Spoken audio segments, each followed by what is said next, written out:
Hello everyone. I wanted to share an interesting discovery regarding the well-known tennis opening gambit in chess. In a recent video, I demonstrated a common trap within this gambit where you strategically sacrifice your pawn to create opportunities. Specifically, you offer your pawn on e4, aiming to regain it later. However, when your opponent takes the bait with their knight on f6, an exciting sequence unfolds.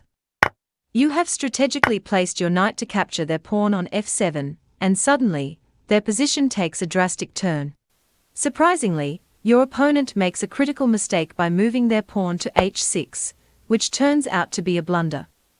Why is it a blunder, you ask? Well, that's where the magic of the tennis opening gambit comes into play. You seize the chance to launch a devastating attack with your knight on f7, putting their king in check. After your opponent's king takes the knight, you unleash another powerful move with bishop g6, delivering yet another check. At this point, your opponent finds themselves in a tight spot. The king can't go backward due to your bishop on d3, which sets the stage for a captivating conclusion. You capture their king's savior, the bishop, and finally claim the ultimate prize, their queen on d8.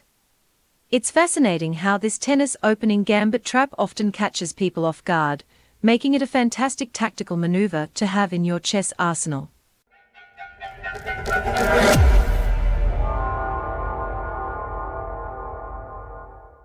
Let's dive into some intriguing alternatives to the amazing trap we discussed earlier. We'll start with an alternative approach using the bird opening.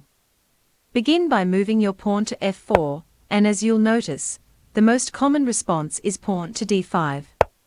Now, here's where things get interesting. Instead of the typical moves, I recommend you surprise your opponent by immediately playing pawn to e4. Your opponent will likely respond with capturing on d4, and that's when you introduce the twist. Develop your bishop to c4, setting up a strong position. At this point, your opponent might go for knight to f6, which is a common move. However, here comes the unconventional part. Rather than playing knight to c3 like most players would, unleash your creativity by boldly moving your pawn to d4. This move might seem like you're sacrificing your advantage, but it can pose challenges for your opponent to maintain their lead, unless they are facing an engine like Stockfish. Now, after your pawn on d4, the top move played by opponents is capturing on d3. Here's where your next move comes into play. Swiftly bring your knight to e2, or make this move promptly. By doing this, you create a deceptive illusion, making it appear as if you've blundered your knight. This psychological maneuver often entices opponents to capture the free knight. However, it's crucial to note that this seemingly free knight is, in fact, a trap, and many players fall into it on platforms like leeches. Why is this considered a blunder? Well, let me break it down for you. When you play bishop takes f7 check, the black king is confined and cannot escape. The only viable move for black is king takes f7, and this move sets the stage for a brilliant sequence. You seize the opportunity to capture the free queen on d8. Now, let's explore the second alternative, focusing on the Pirc defense, or the modern defense. In this scenario, you kick things off with pawn to e4. Black responds with d6, but here's where the twist comes in.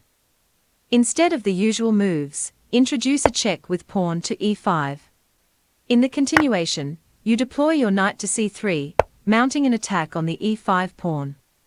A crucial point here is that if black chooses knight to f6, you respond with pawn to d3. This move is particularly strategic because if black ups to attack your pawn on d3, you can recapture with your bishop, maintaining a strong position. Now, let's address the common move pawn to h6. To capitalize on this setup, you unleash your plan with knight to f7, threatening queen and rook on h8. The beauty of this sequence lies in its potency. Even when the black king takes on f7, you proceed with bishop to g6 check. The clever arrangement of pieces ensures that the black king can't retreat due to your lingering bishop on d3. At this juncture, the opponent faces a dilemma, and their best option is to capture your bishop. This, however, opens up the opportunity for you to claim the free queen on d8. Now, before you skip ahead, let me unveil a significant blunder that numerous white players tend to make from this position. When black plays knight to c6, many fall into the trap of capturing on c7 with the queen. It's vital to understand that this move is a severe misstep. Consulting the most recent database, you'll notice that queen takes c7 is indeed the top move, but this is where the big mistake lies. A more prudent move here is queen to d1, or alternatively, queen to d3. Personally, I prefer queen to d3, which maintains a stronger position. Let's examine the consequences of capturing on c7 with your queen. In this scenario, if black responds with pawn to e5, your queen becomes trapped. There are no available squares for it to move to, as all potential escape routes are covered by black's pieces. This is a significant pitfall that many content creators often overlook, but now you're well aware of it. For instance, after playing knight to c3, black only needs to move their knight to e8, and your queen is captured. It's a situation you want to avoid at all costs. In this specific position, a strategic move to consider is queen to d3, checking the black king. This move prompts the response bishop to f5 from your opponent. Following this, you can play your signature move, queen to g3 check. Once the black king moves to e7, you're in a favorable position to capture the pawn on c7. The advantage here is that the light-squared bishop is no longer guarding the b7 pawn. You can swiftly capture the b7 pawn without any worries.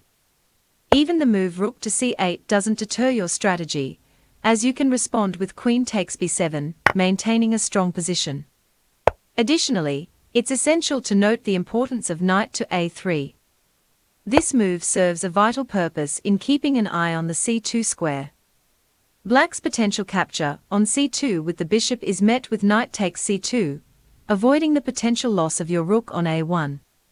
Moreover, if black foolishly decides to capture on c2 with their bishop, assuming you'll recapture, they are in for a surprise. Such a move exposes their rook on c8, leading to a disadvantageous position for black. I hope you found these insights valuable. If you enjoyed this content, please show your support by liking the video and subscribing for more insightful videos in the future. Let's proceed with the third alternative, focusing on the Sicilian defense. As white, our opening move is pawn to e4. This choice often prompts the Sicilian defense, characterized by black's pawn to c5.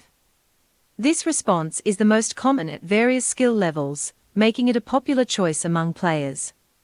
In the next move, I suggest adopting the Alpine variation with pawn to c3.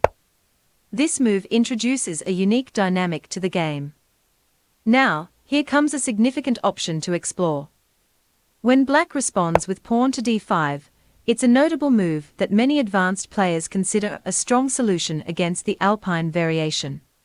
Following black's pawn to d5, I advocate a gambit-style approach by playing knight to f3.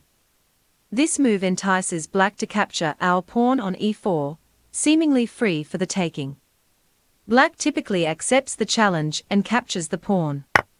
Once this occurs, we continue our gambit strategy by deploying the knight to g5.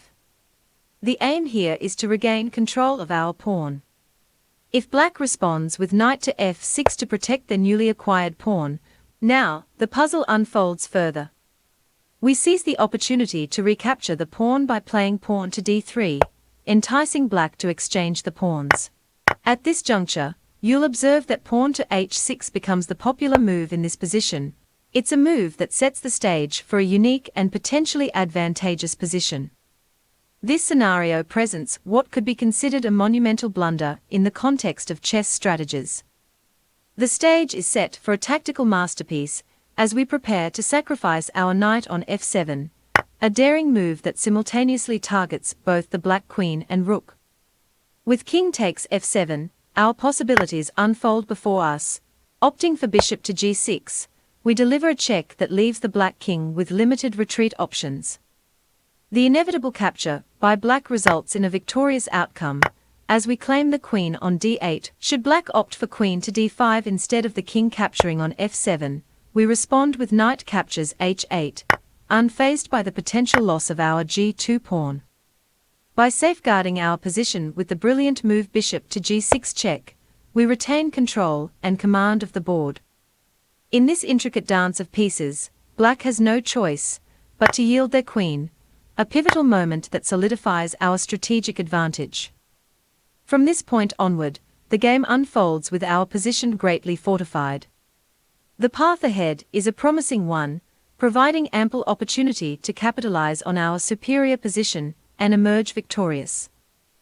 By employing these well-calculated tactics, we effortlessly transition back into the heart of the tennis opening gambit, ensuring a seamless continuation of our strategy. Let's explore the fourth alternative within the French defense. It starts off with the classic pawn to e4. However, here's where the twist comes in. Instead of opting for the conventional pawn to d4 in rapid or bullet games, you can venture down a slightly different path with pawn to d3. This move introduces a fresh dynamic to the position. Following your pawn to d3, your opponent often responds with pawn to d5, a move frequently seen in the French defense. Now, you go ahead with knight to f3, allowing them to capture your e4 pawn. This strategic decision sets the stage for an intriguing sequence. With your knight on f3, the enticing move knight to g5 comes into play, with the intention of recapturing the pawn on d3. Indeed, capturing on d3 is a common choice, and here's where a tempting blunder emerges. Many opponents make the move pawn to c2. This seemingly enticing pawn capture on c2 opens the door for you to take their queen, with knight to f7 check. Should the king move to f7, your next move, rook to h8, secures the capture of the free rook on h8, leaving you in a substantial material advantage. It's crucial to recognize that this material count favors your position significantly. Even if your knight becomes temporarily trapped, you're still ahead in material, ensuring a favorable outcome. However, the action doesn't always follow the same pattern. Sometimes, your opponent might play knight to f6, deviating from the expected sequence. In this case, you should recapture on d3, maintaining flexibility and adaptability in your approach. Additionally, if they continue with bishop to e7, you maintain the momentum of your development, advancing your pieces harmoniously. As the game unfolds, the strategic advantage of your position becomes increasingly evident. Now, let's explore a fascinating pawn sacrifice within this line.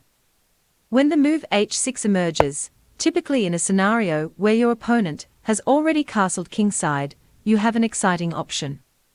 Sacrifice your knight on g5 with pawn to h4. If they capture your knight, you can recapture with your pawn, unveiling a creative approach that disrupts their pawn structure and alters the dynamics of the position. In the event that your opponent doesn't capture your knight on g5, and instead opts for a move like knight to c6, your knight on g5 remains safe. You can proceed with castling and continue developing your pieces, as though your knight is unthreatened.